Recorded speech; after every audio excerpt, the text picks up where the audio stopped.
coming out on this rainy evening. For those of you who are into nature and wildlife, tonight is the annual amphibian migration, when all the frogs, spring peepers, wood frogs, salamanders, they all come out of their winter hibernation.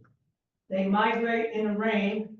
This is the first spring rain, to breeding pools where they mate and lay eggs, and they're amphibians, so they spend part of their life in the water and part of their life on land. So tonight is a very important night for the amphibian species.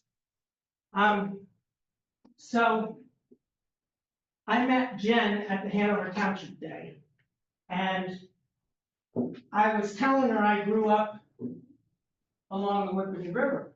And actually, I grew up right here.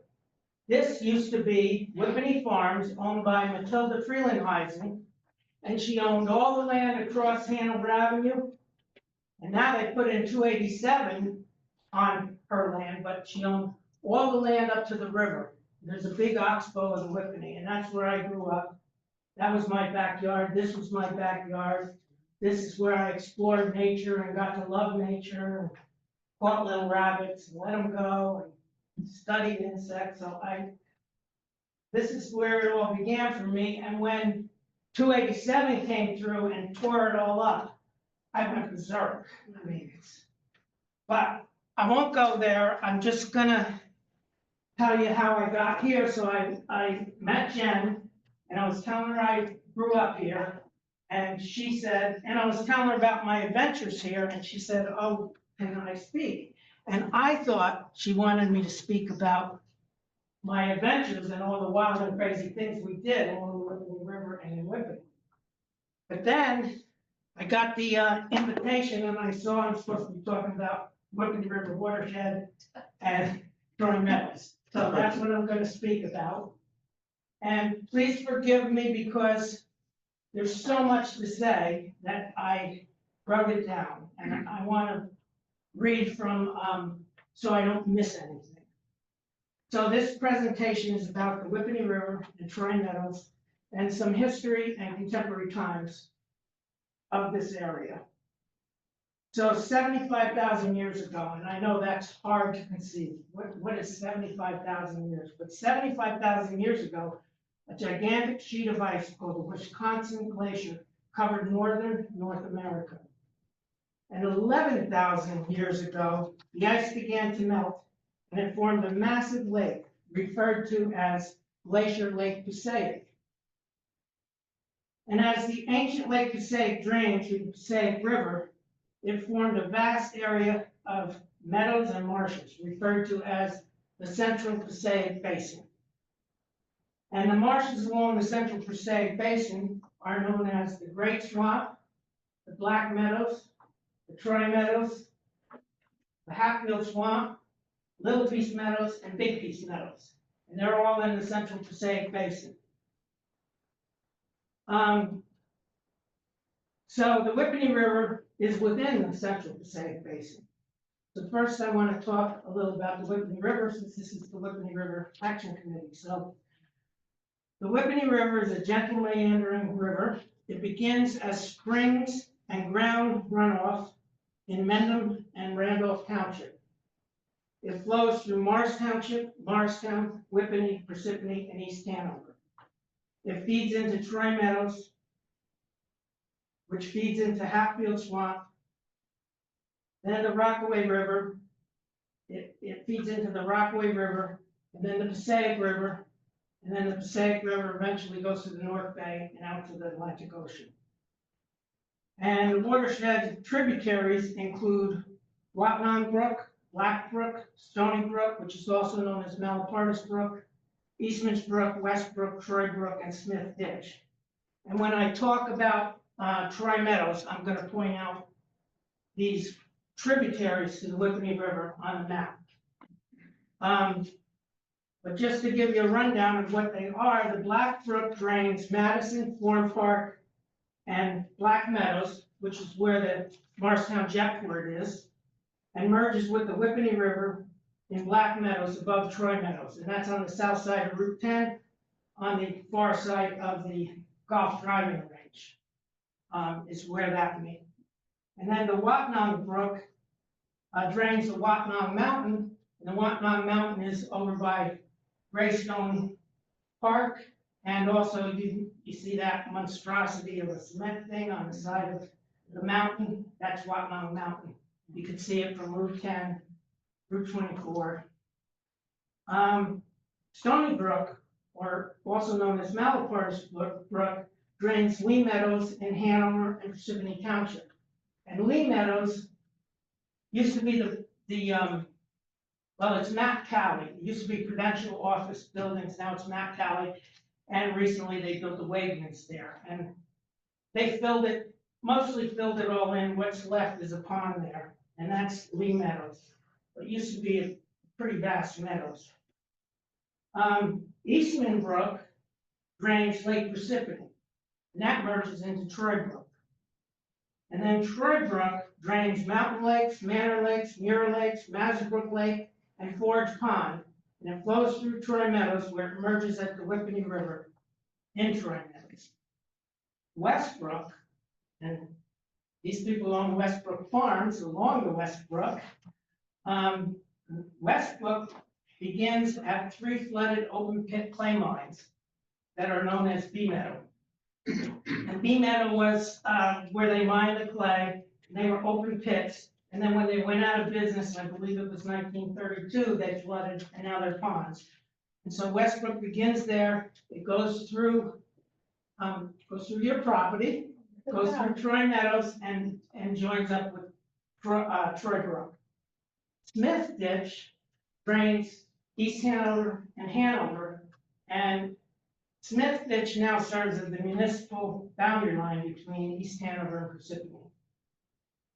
So after the Whippany River leaves Troy Meadows, it continues into Hatfield Swamp, where it merges with the Rockaway River and eventually flows to the mighty Passaic River. So I have some artifacts here from the Whippany River Valley, and I want to talk a little about the Native Americans that lived here. They were known as Lenape, and sometimes called Lenni Lenape, which means the original people. And Europeans named them Delaware Indians. So they're actually the same people. The Europeans call them Delaware Indians, but their indigenous name is Lenape. And the natives that lived in the area called themselves Unami, which means people downriver. And they were the turtle clan. They worshiped turtles. That was their totem. And like their animal totem, they were gentle, peaceful people. And the Unami lived in wigwams along the river, streams, and surrounding the Central Passaic Basin. And they gathered roots, nuts, berries, hunted, harvested birds, mammals, and fish. And then 400 years ago, Europeans began settling this part of North America. In 1600, the Dutch traders discovered and began using the Lenape-Minisink Trail across the Passaic River, along the Whippany River Valley, and through Troy Meadows. So for those of you who don't know where the Minisink Trail is, it's basically Route 10 in our area, but it was really just a little foot trail, maybe 3 feet wide at the time, in the 1600s. But the natives used it from the Minisink Islands in northern New Jersey and the Delaware to go down to Sandy Hook. And I believe one of the main reasons they used to do that is for salt. When I was growing up, and it's probably still there, you can find a lot of oyster shells. I mean, 287 wiped out a lot of it, but there was always mounds of oyster shells where I grew up, not far from here. And so I think that the Lenape used the oysters for something, I think, for seasoning. So anyway, the Dutch traders discovered and that's how they came from the east, which was being settled at the time. And there was just a vast unsettled territory, and that's where they entered this area. And when the Dutch explorers crossed the Whippany River, they saw a vast meadowlands filled with native cattails, wild rice, and abundance of birds and wildlife. So the natives called it Whippany. The word they used. What? It's not a curse word. The word they used to describe the meadows surrounding the river. They called it Whippany. Other pronunciations passed down are Whippanuck, Whippanunge, Whippaning, Whippano. And there was a lot of them because back then they were just learning about the area, and it was recorded in several different ways. But the musical name of Whippany was adopted by the colonists, first as a settlement along the river, and eventually to identify the vast unsettled territory of north central New Jersey. And the earliest historic records of Whippany is recorded as a place called Whippano, and it was 1676. So in the early days, when New Jersey was a province and the wilderness was being settled, Whippany was all of the land that now make up Morris County.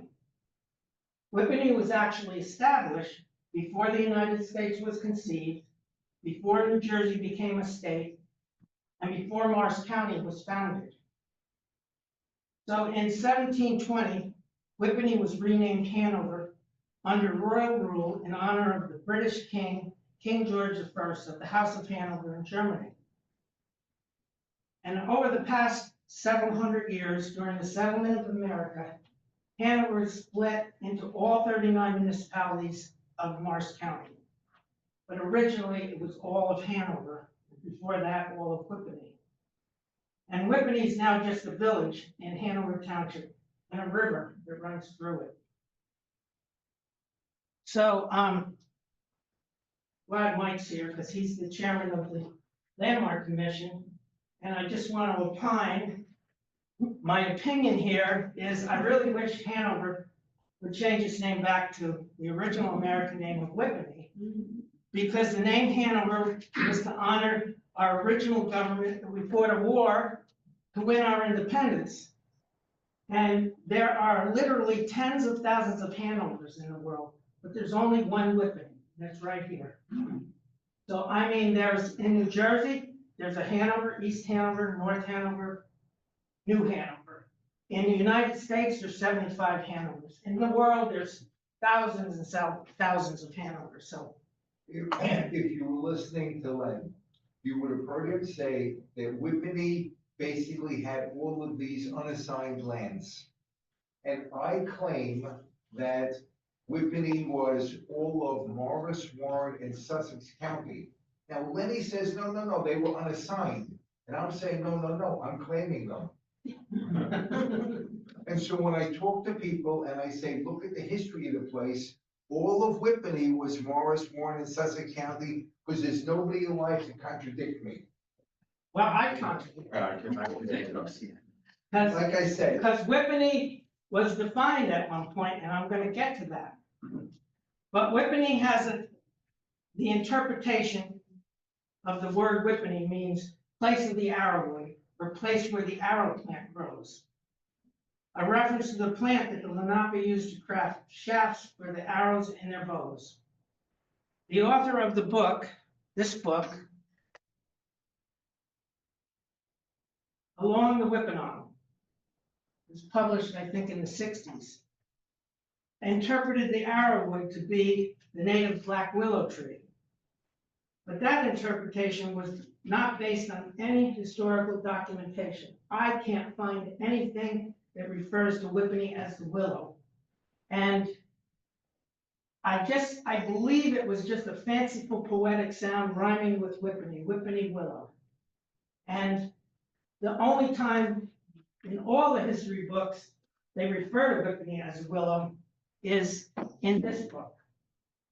But I've come to believe that the arrowwood referred to by the Lenape natives is the common native cattail that used to grow in thick colonies in the freshwater wetlands of this area. So just have to visualize this, the pre-colonial site of millions of cattails as far as the eye could see, from Black Meadows, Troy Meadows, and Lee Meadows, would have been a noteworthy landmark. The Lenape would have characterized the area by the dominant land features, or plant species, in this case, place of the cattails. The meadows were important to the indigenous people's livelihood, as it was a unique place where they could harvest fish and wild animals and reeds and cattail cane to craft their straight, light shafts to their arrows. So this is a willow branch. And I can't see how the natives would have used the willow for an arrow. And this is wild rice. And wild rice would make, but it's not as sturdy as the cattail. So these are cattails. And this, I believe, is the name of Whippany, because when they crossed over on the Menacing Trail and they crossed the Whippany River, that's what they saw. And that's what the natives called the area. And I had a friend crafted an arrow out of a cattail. It's kind of sturdy, it's lightweight, and it would have made a great arrow. So that's what I believe the word Whippany means.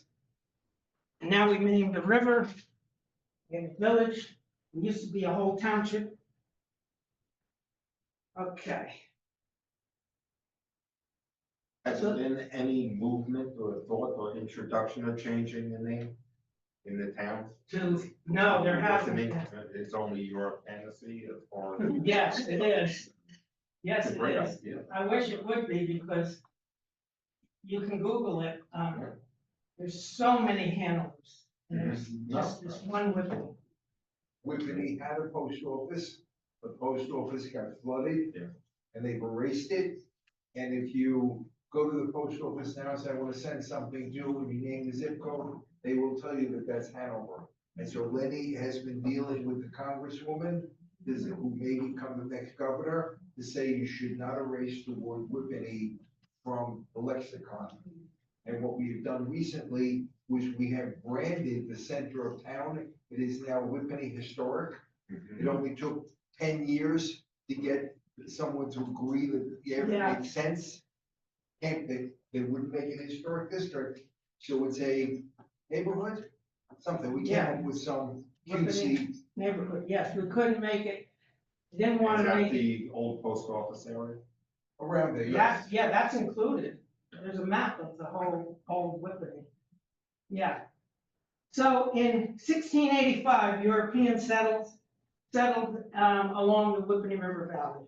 That's when they came across on the Menacing Trail, and they started settling along the Whippany River Valley. And in 1708, a group of New Jersey proprietors purchased a vast unsettled territory from the Lenape. And the Lenape left Whippany and migrated westward to Pennsylvania, then Ohio, then Wisconsin, Michigan, and also Oklahoma. And the deed references the Whippanock River. The deed description states that the land encompassing the area from Lake Apacon south to an Indian town called Peapack, east to the Passaic River, and north to the Whippanock River. And what did they give them for this land? So it was, the land consisted of 185,000 acres, approximately 286 square miles, and was sold for 30 pounds of cash, 10 strand water blankets, 15 kettles, 20 axes, 20 hoes, 10 Duffield blankets, half a barrel of wine, 1 barrel of rum, 2 barrels of cider, 3 files, 1 gun borer, 1 auger, 4 pistols, 4 cutlasses, 10 guns, and 100 bars of lead, and a half barrel of powder. Let's put a sticky over the words here. 10 white blankets, 20 shirts, and 100 knives. And they moved, and the Europeans owned the land. I'm not sure they thought they were selling the land, but, because I'm not sure they had the concept of selling land, but nevertheless, And I often wonder how did they transfer barrels of rum and cider out west, but anyway, that's what Whippany was, sold for. And at that time, Whippany, the county, well, New Jersey wasn't formed yet. So the proprietors was in Burlington County. And then they moved Whippany to Huntington County. And that's where they changed it in 1720 to Hanover Township. These are English, not Dutch? Hmm? These are English proprietors, or? Yes, yes. It started from the Duke of York, and then, he had debt and he split it. All the names are in my book, but he split it, New Jersey in two, East Jersey and West Jersey. And they were proprietors, and all the deeds date back to these proprietors. But originally it was, the Duke of York who owned, I mean, the king never set foot over here, but he just, I think it was his son, the Duke of York. He gave his son New York City included, and New Jersey here. Okay, so now I want to talk about some industry in and along the Whippany River. By the 18th century, settlers discovered iron ore in the mountains, and the natives called it Succasunna. They called the area Succasunna, which means place of the black stone. Is that correct, Henry? Because Henry's a historian. So this made a big difference in this area because there wasn't industry, but now they discovered iron ore, place of the black stone. So the Indians or natives showed it to the Dutch, and then they realized what it was. So in the 18th century, water power and water wheels powered industry. So the Whippany River was halfway between the iron ore deposits to the west and the cities to the east. Its location and early abundance of timber, wood for charcoal, and water power made it an ideal place to process ore into iron. So in 1715, the first iron forge was built on the Whippany River, and an industry was born on the Whippany River in Whippany. Miners carried the ore on mules from the mountains down the Menacing Trail, refined the ore at the forge in Whippany because they had the water power and they had the timber to make the charcoal to make these forges. And so they carried the ore, refined it in Whippany, then they carried the pig iron ingots to Newark and Elizabeth, where it was crafted into tools and also shipped to England. And the trees were cleared for charcoal to fire the forges, and the water wheels were built along the Whippany River and its tributaries to power the forges and mills. And in the 18th and 19th century, it's been recorded, and into the 20th century, that Whippany River had many dams, raceways, and waterways. The Whippany River had 7 sawmills, 7 grist mills, 5 forges, 5 cotton mills, and woolen mills. And of course, several of the tributaries also had mills, namely the Troy Brook and the Stony Brook. So this brings us to 1791, and the paper industry came to Whippany.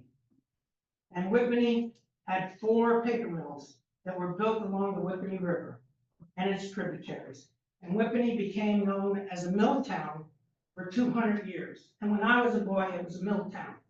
Everybody worked at the Whippany Paperboard Company, or Bell Labs, but mostly the Whippany Paperboard Company. Legend has it that you got fired from working at one of the mills because it was 120 degrees and you refused to wear boots. And you walked around with bare feet. Yes, I did, and that happened because, I mean, I was a good worker too. I was just winding up all the paper and bringing it to the beaters, and the foreman said, you have to wear shoes. And I said I didn't want to, and then a week later, he brought me a pair of shoes that fit. And he gave them to me, and then the next day I wasn't wearing them, I got fired. So, By the way, history is on television right now. If you notice that Route 80 is closed. Yeah. And if you look in that hole, it's a big hole and it goes down a long way down. Okay, one of the iron mines. And so when Len says, you know, it came from the mountains nearby, it came from nearby.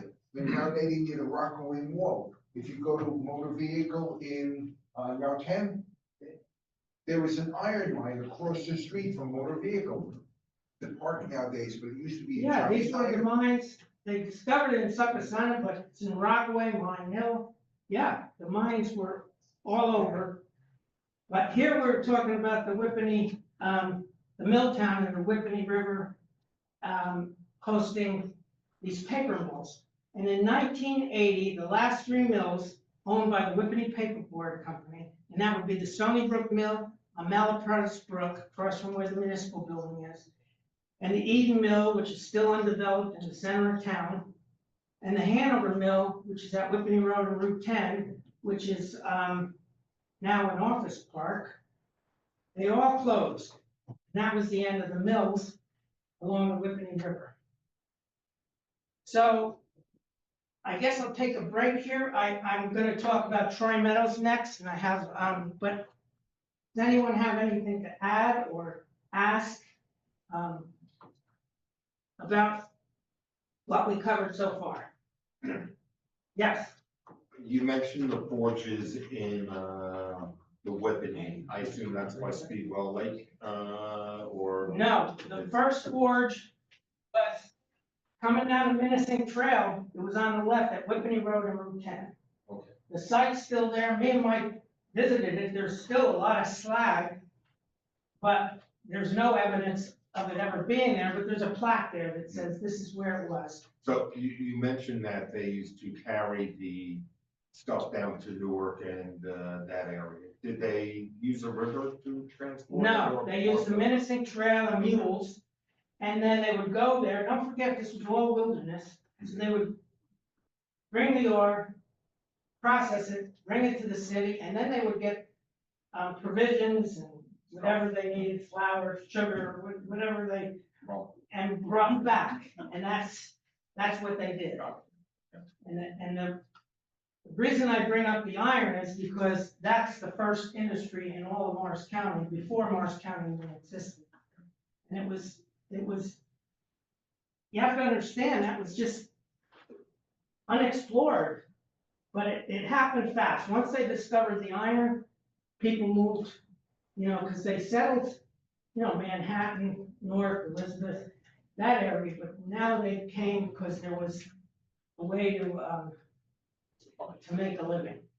We are hoping to rebuild the 1715 Iron Forge near where it was. So people should appreciate the industry started here with us. And one of the objections we receive every now and then is you can't duplicate the forge that was there because there were no photographs of it. And we tried pointing out that, you know, the camera had not yet been invented for another 100 years. So it's interesting the historical discussions you get into, but every now and then you touch something. Len and I will be in a river and you pick up lumps of slag that are this big, like footballs. It's just amazing how much stuff is in the river. Yeah. And then every now and then Len reaches down and he grabs a snake and say, here's a snake, hold it. Which he did to me. Yeah, that's true. So, I guess now I'll talk about Troy Meadows. That's what Jen wanted me to talk about. So, Troy Meadows is located in Morris County in East Hanover, Hanover, and Parsippany, within the Whippany River watershed in the Central Passaic Basin. And this is Troy Meadows. This is 82 interchange and 280. This is the Smith Ditch we talked about before. And so East Hanover is here. See, it says Hanover Neck. That's East Hanover. This is Parsippany. And this part is Hanover Township. But Hanover Township pretty much filled up all the meadowlands. The only meadows that are left in Hanover are some behind the Hanover sewer plant Melanie Lane. On the other side of Melanie Lane, the Red Bulls built all this, soccer fields and stuff. That was all meadows when I was a boy. That was beautiful, beautiful meadows. I don't know how they got away with it, but they did it early enough. I think they bulldozed and cleared the land before there was such a thing as the New Jersey Wetlands Protection Act. So it laid fallow for years, and just recently, about 10 years ago, they built the Red Bulls Center there. And this is kind of crazy, but right at the Whippany River, I was driving down Route 10, and on the right, between the river and the first building, is a lot of wetlands that are underwater, and I saw a sign, Ford dealership coming soon. Now, I don't know how they can get away with it, because if you look at aerials, it's water. But they managed to do all of Route 10 on the north side of Route 10. I mean, Schneppers had a stone yard there, and they just filled dirt and dirt and dirt until they were ready to sell it, and then they could build on it. And this is really what happened all along the Route 10 corridor there. And now I saw that sign, which really kind of upsets me, but. So the Whippany River, this is the Whippany River right here. Right here. It meets with the Rockaway River, which comes down here. Then the Rockaway River meets with the Passaic River, and it goes on north to the Great Peace Meadows and beyond. So this is the Whippany River. And then I guess I'll point out Smith Ditch. It drains this way. So it's off the map, but here's Smith Ditch. It sort of peters out into Troy Meadows. It's not really a channel all the way to the river, but it is the municipal boundary line, so it's on this map. And then Eastman's Brook. Okay, so here's Eastman's Brook. It comes from Lake Parsippany over here. It comes through here, and just below Forge Pond, it merges with the Troy Brook. And then here's the Troy Brook. The Troy Brook comes from a long distance. It comes to Forge Pond, and you can see it here. It goes through the center of Troy Meadows. And the West Brook. The West Brook starts at the clay mines here, the brick yards, which they call Bee Meadow Park now. So it starts there, and this is the West Brook. It goes along, and it joins the Troy Brook right in Troy Meadows, along Troy Meadow Road. And the Black Brook is off the map, but the Black Brook joins the Whippany River before it gets to Troy Meadows. So Troy Meadows is a mix of meadows, fields, and forests containing a variety of common and endangered plants and animal communities, and many biological features, ponds, and vernal breeding pools. And we just talked about that. This is the amphibian migration, and they'll all be migrating to the breeding pools, the vernal pools, which dry up in the summer, so there's no fish to predate the amphibians. So that's why they like the vernal pools. And it's part of the Atlantic Flyway that serves as a staging area for migratory birds and waterfowl. And it's an exceptional resource for many species of fauna and flora, and contains a dense population of the avian and amphibian species. In particular, it's a haven for frogs, salamanders, and marsh birds. So during storm events, it serves as a place to impound and store water from the Whippany River and Troy Brook, and helps prevent flooding and property damage downstream. So when the river floods and the brook floods, which is flooding right now because of the rain, the water, instead of racing down to the Passaic and causing damage, it fills up the meadows. And the meadows water level rises, and so it has a lot of economic value. So in the early 18th century, slaves were employed to build an elevated wagon road through Troy Meadows between the village of Troy and Hanover Neck. So now they call it Troy Hills. And this is Hanover Neck. So this is Troy Meadow Road. Right through the center of the meadows, there's an elevated road that the slaves took all the dirt from both sides of the meadows and you could walk it. And it still exists today. And now it's a unique hiking trail through the middle of the meadows.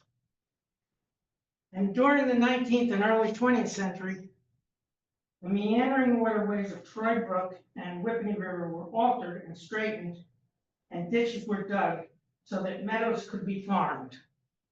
So back then, they farmed these meadows. And so you can see here's Troy Brook and how squiggly it is. But look when it gets here, they just made it straight, right there.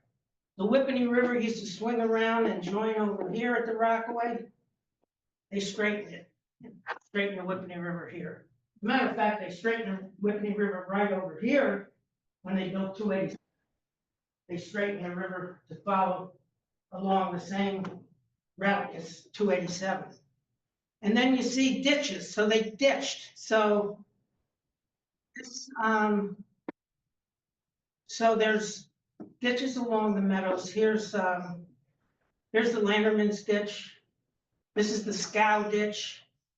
This is the Company ditch. And there's all these ditches on the south end as well. So they ditched all these so that they could farm. And what they farmed, the chief crop, was bedding hay for horses, which was the main mode of transportation at the time. We're talking about the early part of the last century. But by the 20th century, automobiles replaced horsepower and farming the meadows ceased to exist. So in 1951, a young man named Robert L. Perkins Jr., or Robert Logan Perkins Jr., he lived in Essex Fells. His family was originally from Louisiana.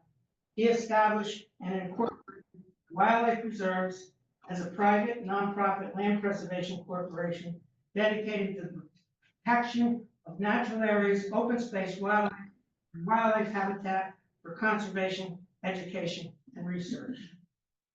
So he was just a young man at the time, but he loved birds and he wanted to save land.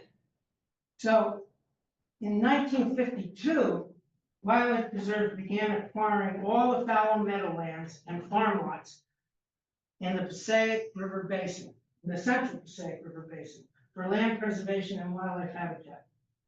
It purchased land up and down the central Passaic Basin, and without any tax dollars, no grants, and before Green Acres funding. And a little unknown fact is that Bob Perkins was friends with Governor Minor. Bob Perkins helped establish the Green Acres Bond Act and got Governor Minor to sign it in 1961. And Bob Perkins was really a driving force for the Green Acres. As a matter of fact, when we were cleaning out the offices, we found all the old, he was also on the first open space committee. He developed the open space master plan for the state of New Jersey back then in the 60s. And so he was a visionary, and his vision was to create the Central Passaic Wildlife Refuge. And he was buying up the land, and he wanted to turn over the management to the U.S. Fish and Wildlife Service.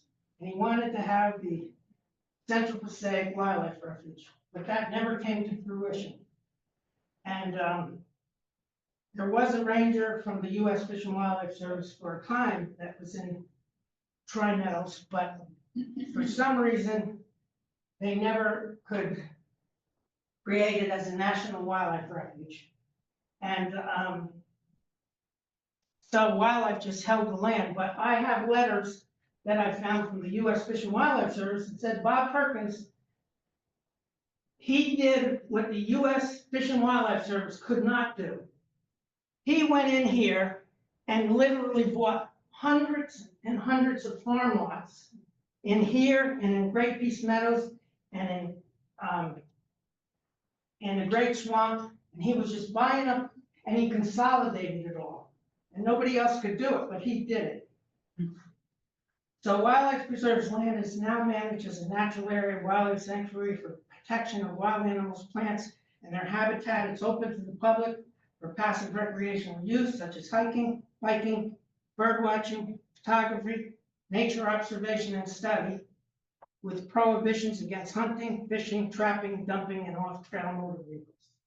So we don't allow hunting, and that aggravates a lot of people, but Bob bought it for the wildlife, and he didn't really buy it for people, but we now realize that we have to have people to support us. So we're actually doing a lot more now to involve the public. So in 1954, the US Department of Interior did a nationwide inventory of wetlands in all 48 states in the United States. And the US Fish and Wildlife Service classified Troy Meadows as the highest quality freshwater wetlands in the state of New Jersey. And it's a pretty big report, but I have a map here. So it's red, and that's Troy Meadows. It's the highest quality inland freshwater wetlands. Now you can see a lot of red here along the bay, but this is all saltwater, brackish water. This was a freshwater marsh. So if you notice, black meadows and Great Peace Meadows, Black Meadows and Great Swamp aren't even on here. And Great Peace Meadows is on here, but it's classified as low. But Troy Meadows was the highest quality inland wetland in 1954. Well, it's really been degraded for years. What am I doing on my time? Okay. So today, Troy Meadows is a haven for amphibian and avian species, and is enjoyed by bird watchers and nature lovers. So I'll tell you a little bit about Troy Meadows. It's classified as a wetlands. Its wetlands are classified as an exceptional resource value wetlands by the New Jersey Department of Environmental Protection. It's designated as a natural area and an ecological reserve by the New Jersey DEP. It's designated as a priority wetlands by the U.S. Environmental Protection Agency. It's a national natural landmark as designated by the U.S. Park Service. And it's part of the Passaic River Preservation Natural Flood Storage Area by the Army Corps of Engineers. And it's an approved wetlands compensatory mitigation bank by Wildlife Preserves and the DEP. So Troy Meadows has biological value as a wildlife habitat for ordinary, threatened, and endangered species, fauna and flora. It has a recreational value for people in the state of New Jersey, and open space value within a densely populated area of New Jersey, within 30 miles from New York City. And it has economic value as flood storage. So as I said, Troy Meadows is primarily owned by Wildlife Preserves and managed as a natural area and wildlife sanctuary. And Wildlife also manages New Jersey state land, because the state owns some land here, but we have a management agreement with the state, so we manage the state land at Troy Meadows and also at Great Peace Meadows. And during the past 10 years, Wildlife Preserve began removing invasive non-native species of plants to improve and enhance native biodiversity in Troy Meadows. And give a shout out to Will. He does a lot of the work. We dig up the plants mechanically, the rose and the barberry, and I guess I'll get to that, but we want to enhance the area because it got taken over by non-native invasive plants. So Wildlife began marking and mowing several scenic trails with parts of the central Troy Meadows. And Wildlife also built several footbridges across the ditches of the old abandoned road here so that people can walk it. And it's to aid hikers and nature enthusiasts who want to explore the interior of Troy Meadows. So we have trails here. There's some trail maps here. We just started really developing the trails in the past couple of years. You're welcome to take it. This is a map of that map. You're welcome to take that. So, well, I'll skip that part. I'm just gonna talk a little bit more. I'm on the last page, last 2 pages here. But wildlife has struggled for many, many years to exist. Wildlife preserves gets no help or funding to preserve, protect, control, and enforce land from any private sources or municipal, county, or state governments. No tax dollars are used to pay for wildlife preserves rangers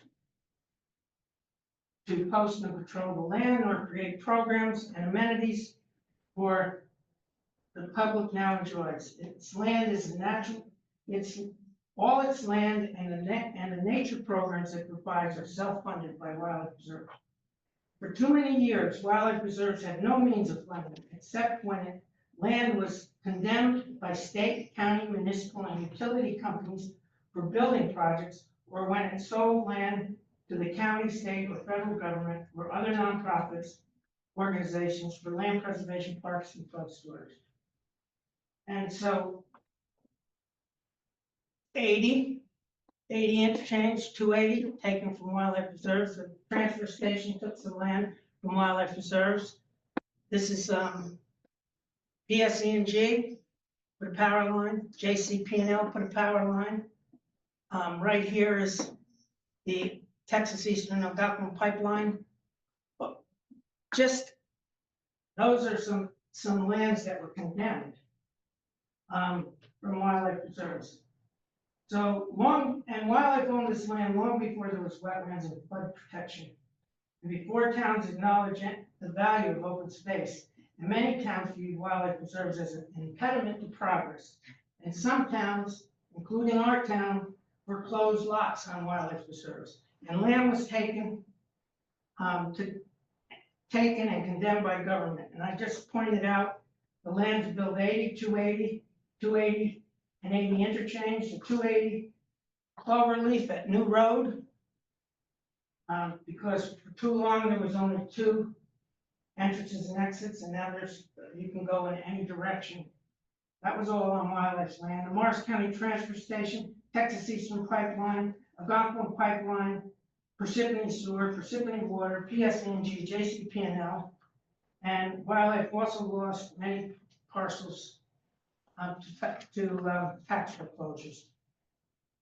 And so just a little bit about some of what we've contributed to, yes, pretty much Morris County here, is wildlife was given and then gave the former Tubb Estates at Far Hills to Rutgers, and then to Morris County Park Commission to create the Willowwood Arboretum. Wildlife sold its land holdings in Jefferson Township to Morris County Park, to the Morris County Park Commission, to become the largest park in Morris County, the Maley Dickinson Reservation. Bob Perkins bought this land from miners. We didn't even know what it was. It wasn't surveyed, had it surveyed, and sold it to the county for the largest park. And also that it went into Sparta. And so the land holdings in Sparta is now part of the wildlife sanctuary zone of the Weldon Brook Wildlife Management Area. Wildlife gave its land to the U.S. Department of Interior during the creation of the Great Swamp National Wildlife Refuge. It gave up land in the Morris County Park Commission for Old Troy Park. It donated and sold several lots in Troy Meadows to the DEP. Sold land in the Great Peace Meadows and Fairfield Lincoln Park in Montville for the U.S. Army Corps of Engineers, the Passaic River Natural Flood Storage Area. And that's because Congress allocated, they were going to build a tunnel to drain all the water into the North Bay, and it wasn't too popular, so Congress allocated money to buy land and just leave it for storage. And so we sold land to that, and we sold land in Hatfield Swamp, which is up here, this area, to the East Hanover and the Land Conservancy of New Jersey for the Passaic Flood Storage Area. So now,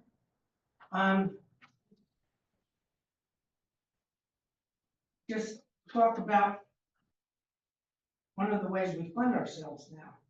For 75 years, wildlife has been protecting and preserving Troy Meadows, and we own 2,000 acres in Troy Meadows, and we manage 2,500 acres. In 2016, Wildlife Reserve built the Troy Meadows Wetlands and Riparian Compensatory Mitigation Bank on 550 acres of Troy Meadows and forests in the north end of Troy Meadows. It's the largest mitigation bank in New Jersey. And we granted a 550-acre conservation deed restriction to the New Jersey DEP. And for 10 years, we've been treating and eliminating invasive non-native common reed known as Phragmites and invasive plants, hundreds of, that have taken over hundreds of thousands of acres in Northeast United States. This plant, it's so aggressive. Everywhere I go, it's Phragmites. It's the tall reed grass with the tuft on top. And it takes over all the native vegetation. I mean, not only in New Jersey, everywhere in North, New York State. So in the mitigation bank, we removed 105 acres of Phragmites, and we replanted native plants and shrubs.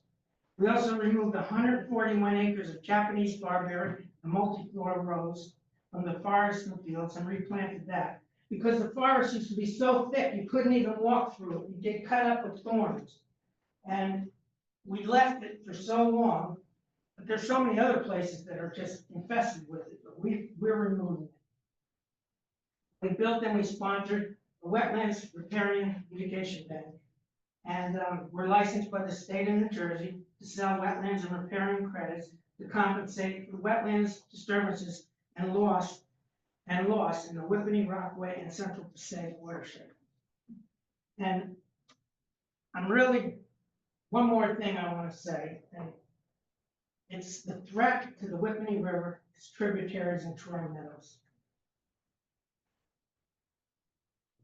1 minute, please. This is my last page. And I hope you're learning something here, because I try to put this together to cover a lot. There's a lot to cover, but the threat to the Whippany River, its tributaries, and Troy Meadows, one of, if not the most serious biological threat to all the freshwater rivers, streams, and waterways and wetlands in the state of New Jersey, is the massive amounts of salt and ice melting chemicals that the state, county, municipal governments, homeowners, and private property owners spread on the streets, sidewalks, and parking lots. It pollutes the water. It turns freshwater wetlands and waterways into salt water, and it's harmful to all sorts of fish, animals, and plants. And it's a fact that the invasive Phragmites reed can thrive in salt water, and probably one of the major contributing factors to its ability to outcompete and replace the native freshwater vegetation such as cattails, pickle reed, wild rice, which is beneficial to birds and wildlife. So this is really a bane on wetlands and waterways in the state. And on a side note, because now they're desnagging the Whippany River, the Phragmites raises the level of the ground underneath the wetlands. It has massive amounts of rhizomes. And I saw when they were putting in improving the PSE&G right away, they cut into the wetlands. It's 4 or 5 feet of rhizomes. It's just raising and lower, and there's less and less flood storage. And this plant is really destructive. I mean, it dries up meadowlands and wetlands and its capacity to store stormwater. So just take note when you're driving around now, you'll see the plant I'm talking about. It's a reed. It's called common reed. Its not name is Phragmites.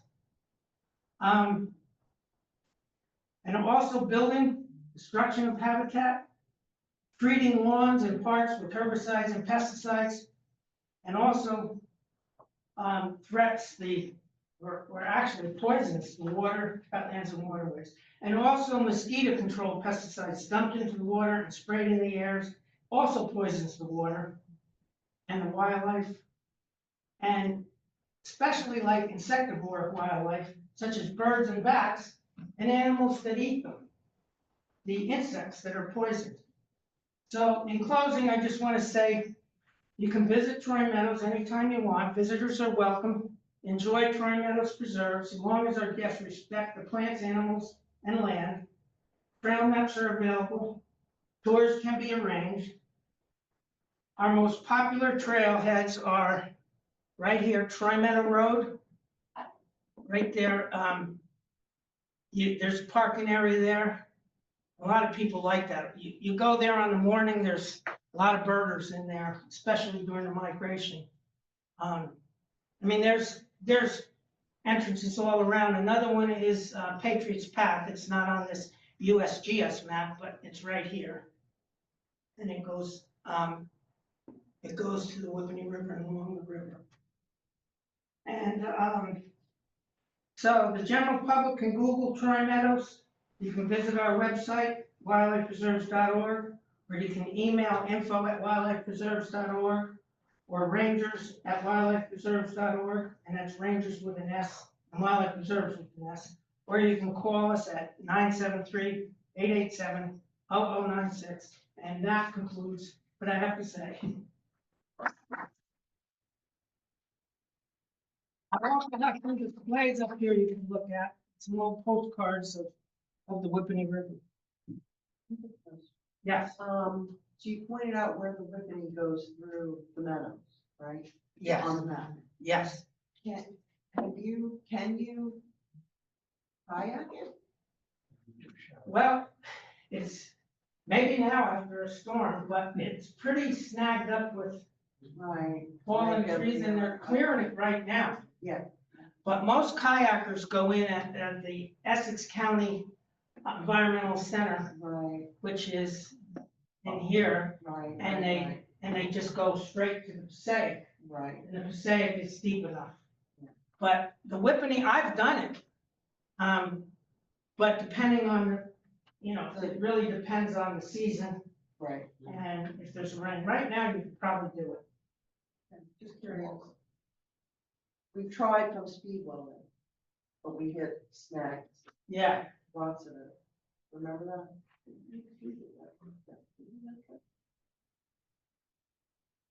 Thank you. yes. Having mentioned in your talk so much of devastation that happened to the Troy Meadows, including selling of land, foreclosure, it was condemned by several. Yes. And then the threats you pointed out, like the salt that is in the waterways. What would you like to happen? What is your dream or vision? How do you see Troy Meadows and wildlife preserves in the future? What would you like to happen, or what is your vision, or how do you see this? Well, I really wish we could stop the salt, but the problem is safety. So people value the safety and they want to put the salt on the roads.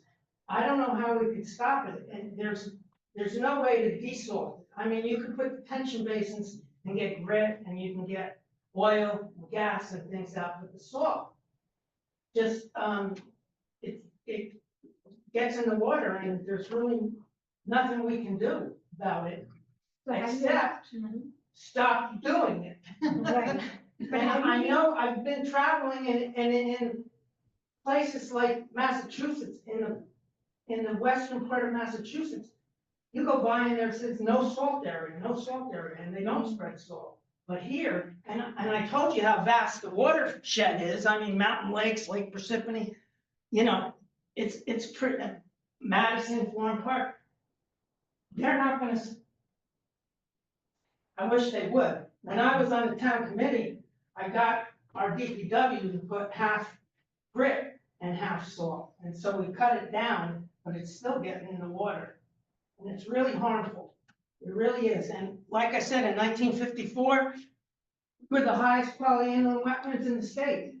And I mean, there's still a lot of wildlife there, but it's certainly harmful. So have you been successful in maintaining at least the size of the land that is owned by wildlife preserves? Or is it still continuing to be condemned or? No, if there's any private property that we could buy, we usually buy it. We don't want to, it got so diminished through the years. I mean, just think, this was all Troy Meadows. They built around Forge Pond. I know where there's springs coming out of the ground, and they built condos like not even 75 feet. And okay, they got permission to build a condo 75 feet, but then the landscapers come in and mow all the lawn, and they're within 10 feet of the springs that feed the Forge Pond. So I mean, well, I mean, even Hanover, East Hanover, they just, if they can get away with it, they build, because it's just like such a force, the building industry. And now they're building affordable housing, and that's another force. But everybody's making money off it, the developers, the lawyers, the surveyors, the just engineers, everybody makes something, so you can't really stop it. I tried stopping it in our town here, but it's impossible. It's just money. They say money's the root of all evil. Well, money, everybody's making money on developing land. So I don't know how you can stop it. The only way really to stop it is to purchase it, which we've done. And zoning is another way, but zoning is doesn't even work all the time. Because if you just, you have friends in government, and they can change the zone. So you could zone something for 1 acre, and then a developer comes in and they all like them. And for some reason, they put 12 houses per acre instead of 1 house.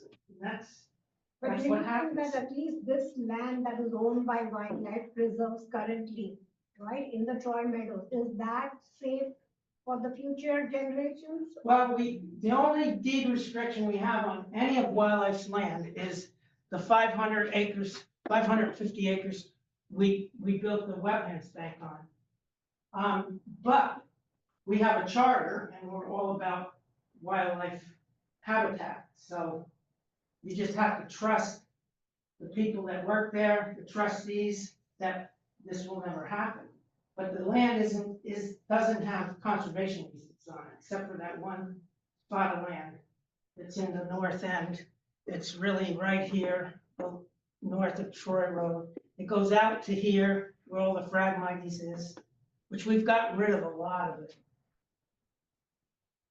The one thing I wanted to add to just what you were saying is that one of the reasons to not have it deed restricted is because when it is condemned, when someone comes in, they see this as one owner, one swath of land, and now it's easy pickings. So it's counterintuitive, but you really can protect it better by having it zoned for the highest and best possible use. And that really does have an effect at sort of repelling people who would want to use that land for, a gasoline pipeline or additional different types of utilities. And then also I wanted to mention the Environmental Education Center, if you wanted to say anything about that, and that. No, we're building an environmental education center. Well, one more thing, just that people can sign up on the Wildlife Preserve's website for Friends of Troy Meadows, and then you'll get notification, not solicitations, but events and things, bat walks, and instead of having to arrange private tours, but I want to go on some of those tours too. Well, since Anita became a trustee, she's the one that really opened it up to the public. Like I said, Bob Perkins, he was an eccentric guy, he was a great guy. He did a lot of good things, but he didn't want people, because people really ruin it. They litter, they cause a lot of problems. So he never really wanted to have trails or have programs. But since Anita's been on, we have programs, right? You have Firefly and Bat Night. And We do, and then, but that also, the trails, it makes it predictable. You get a very small percentage that's being walked around, and it's a little bit predictable for the wildlife as well. So you've got huge swaths of property that, unless you're a nature photographer, you're probably not gonna be walking around in having encounters with wildlife. So it does make it a little bit predictable for them. We try to kind of thread that needle, but it's for the critters. That's the Yes, entire it is. reason it's there. That was the reason that Bob Perkins and we still manage everything for the wildlife, but we are now involving more of the public.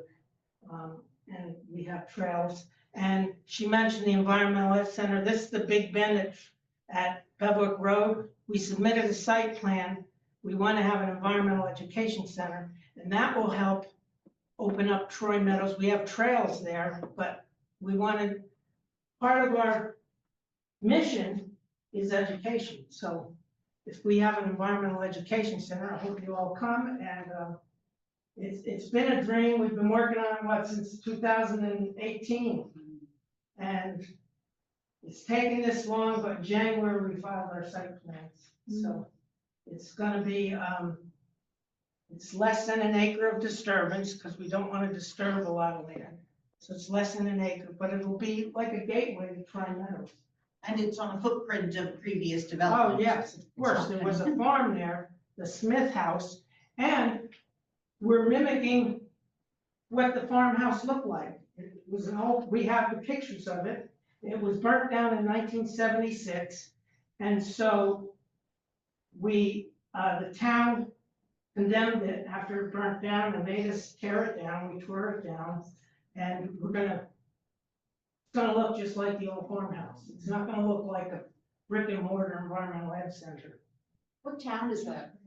That's in Parsippany. That's who you go before their planning board? Before the planning board, yes. So we're hoping, I mean, it really doesn't have any variances, it's zoned for that. I don't think we're gonna have a difficult time. But once we do, we'd like to get moving on it and get it built. I'm just curious about your funding sources and if you're feeling, I don't know your financial background or history, but if you need money, are you feeling that you have to sell off parcels? That's what I said we did for years. Yeah. Had to sell off parcels, to exist. But since I started this wetlands mitigation bank, that provides a source of funding. So mitigation is when, let's say, a town in the Passaic River Basin here has to build a road and have to expand the road and has to fill in some wetlands. Then, and it's unavoidable. The DEP just doesn't let somebody fill in wetlands, but if it's unavoidable, like usually a highway or a road, the U.S. Army Corps of Engineers allows something called mitigation. So if you lose wetlands in some place, they can buy credits from us who we are enhancing, and we de-restricted the wetlands mitigation bank. So that's how we're funded right now. And that's even gonna end someday, maybe, we only have so many credits and so many acres, but we've been funding ourselves through the mitigation bank. And it's not like a steady income anyway, but we've been surviving without having to cannibalize ourselves.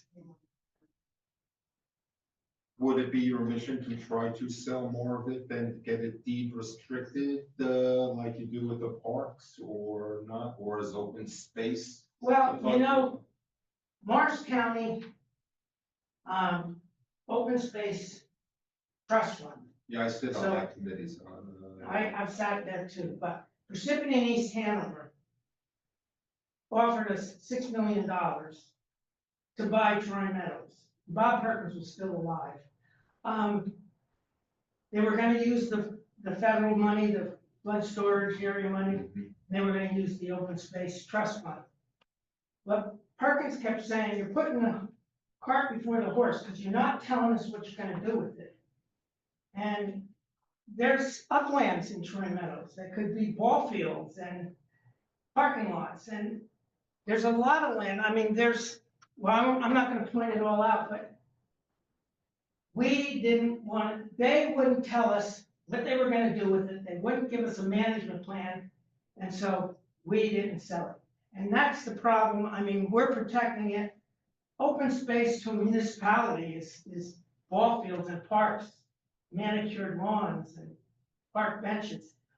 We don't want that for Troy Meadows. Troy Meadows is pretty, a wild place. And so, I don't know, like Bob Perkins said, what's the difference? What's the difference if you put Whippany's name on the deed or Wildlife Reserves holds it? But if they would have told us what they wanted to use the land, but nobody would tell us. I even went before the freeholders, well, they're commissioners now, and they approved it, but nobody would tell us what they wanted to do with the land. We didn't sell it, we were unwilling sellers.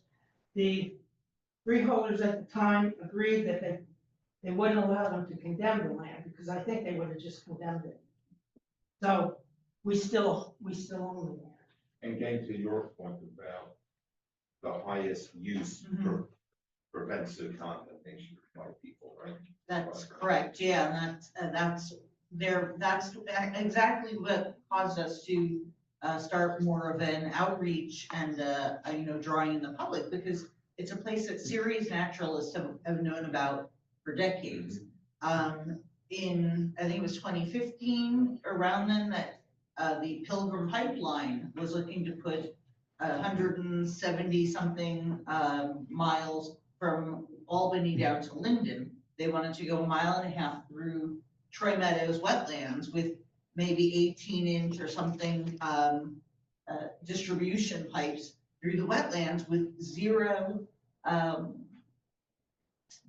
any ways to valves to stop it on either side. So you'd be out there 1.5 miles in the meadows, and there's a leak, and there's no way to know until it's reached probably Troy Road and Ridgedale, and people will see an oil slick. So that's how we started, was really doing our PR was because of that. But to answer your question, it helps to deter whether if it's $6 an acre, $6,000 an acre versus what the value might be for mitigation purposes. And then if those things are also going to be a project that's a bridge or something, they're gonna do a mitigation, and that's why mitigation projects have a bad rap. In lots of places, they create it, and it's not a place, you might have it 10 years, 20 years, but eventually it's gonna be reclaimed, because that's not where nature wants it to be. And in Troy Meadows, you're really restoring the function and quality of those wetlands in large contiguous spaces, because a lot of times mitigation, it's a flop. It's a flop in places where it's not meant to be. So you kind of get, and it's not something that we're usually looking for actively, but we'll get a DOT project or something like that. Yeah, that gas pipeline she was talking about, that was, I think, 2 pipelines. One was gonna crude oil to Albany and going back with regular, real That's right. gasoline. That's right. And, I mean, just imagine something like that. And some of you might remember, there was a gasoline oil spill up on Whippany Road. I walked the Whippany River after that. There were dead snakes and fish everywhere. And that was only about 10 years ago. That was a gasoline spill up by the Governor Morris Hotel. So you might remember that. But when that happened, I mean, it just went into the Whippany River. And from there, all the way through Whippany, if you walk the shores, you'd see dead frogs, dead snakes, dead fish, all up on the banks. Was that a pipeline or a truck? It was a truck that overturned right there. So, I mean, we have to protect it. Now, simpler thing might be the salt, but nobody wants to do that. But other things might be encouraging your town to have ordinances about spraying herbicides and pesticides within so many feet of the river. Because all that, I mean, I don't know why people need the lawn. I get these advertisements that say, we'll kill the grubs in your lawn. Well, that's all the fireflies, the cicadas, all the pleasant sights and sounds of the summer, and they wanna kill them. And that's what they're selling, and that's what people are buying, and they're putting these, and the weeds too. People just want grass, just a nice lawn. If that, and even mosquito control, if they can stop that, that contributes a lot to poisoning the environment, and the river, and the waterways, and the wetlands. There is a section of the Whippany River that has a disused, a forgotten railroad spur.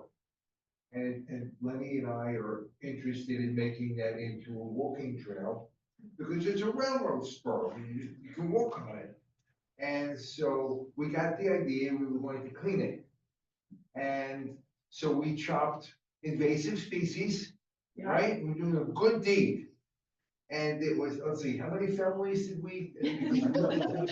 And no, we didn't have the correct permitting to be working near the river, cutting down invasive species. Just like you can't win. And I didn't want to tell the story until he put the weapon down.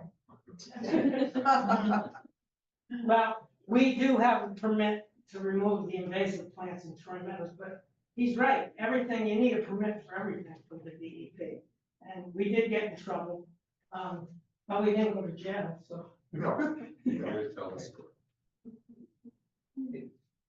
Thanks, And Len. are any of your books for sale? Do you have? This book is out of print, but I want to reprint it. The adventure story, growing up along the Whippany River, I have, and the Fun Guide to Nature is for sale. And you could either take these, or you could give me your name and address and I can mail them. But I do want to redo the Whippany book, but you know what happens? The town changes so much in just such a little amount of time.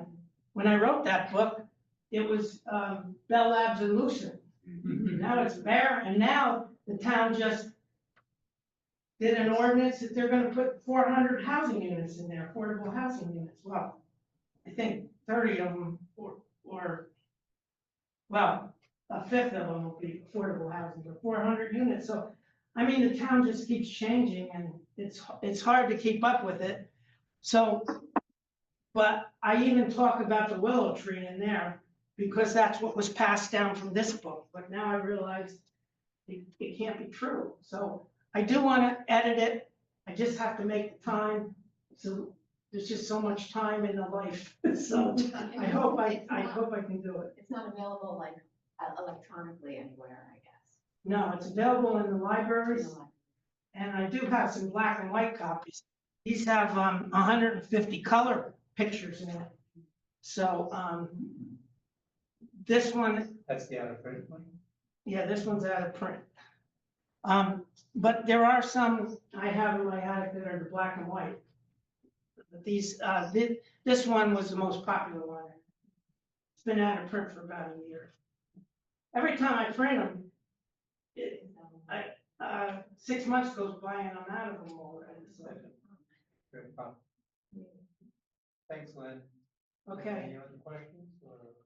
I hope you enjoyed it. I hope I was able We to did. teach you something.